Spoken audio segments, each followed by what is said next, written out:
السلام علیکم ورحمۃ اللہ وبرکاتہ۔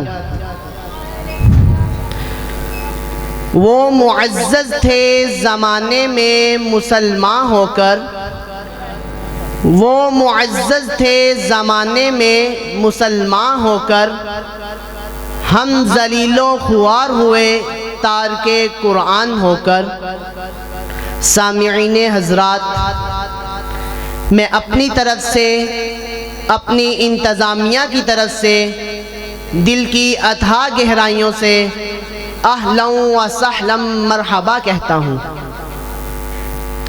آج کا دوسرا سالانہ تقریب تکمیل قرآن کریم جامعہ مسجد و مدرسہ سیدنا عثمان غنی رضی اللہ عنہ کے زیر اہتمام، جس کی صدارت امیر مرکزی جمعیت اہل حدیث کھوڑیاوالا محترم حضرت مولانا اشرف جاوید صاحب اور زیر سرپرست قاری محمد نوید شاکر صاحب، بھائی طفیل صاحب، بھائی علی رضا صاحب اور دیگر جماعتی نمازی احباب کی طرف سے دل کی اتھاہ گہرائیوں سے خوش آمدید کہتا ہوں۔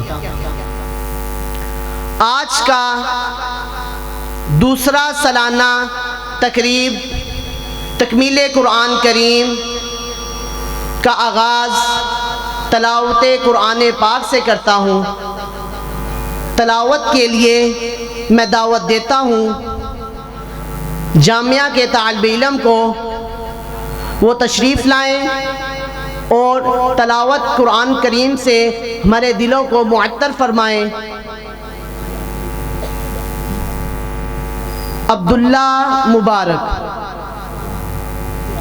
مبارک وہ تشریف لائیں۔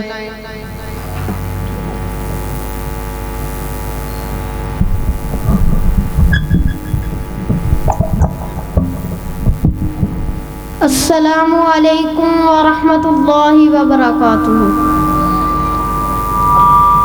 اعوذ باللہ من الشیطان الرجیم، بسم اللہ الرحمن الرحیم۔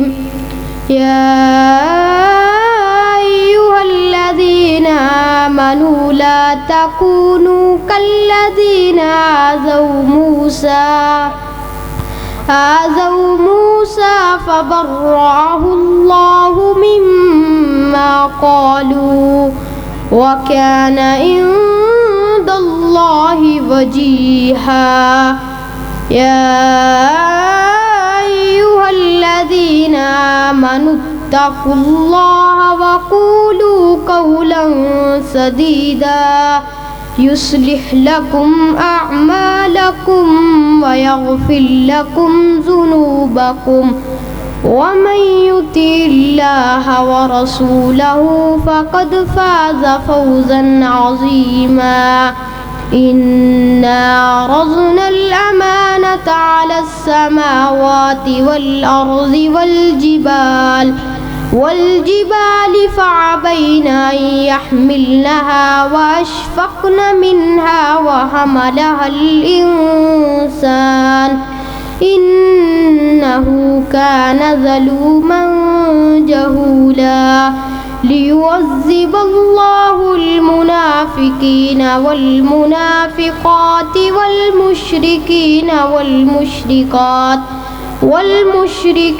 والمشركات ويتوب الله على المؤمنين والمؤمنات، وكان الله غفورا رحيما۔ صدق الله العظيم۔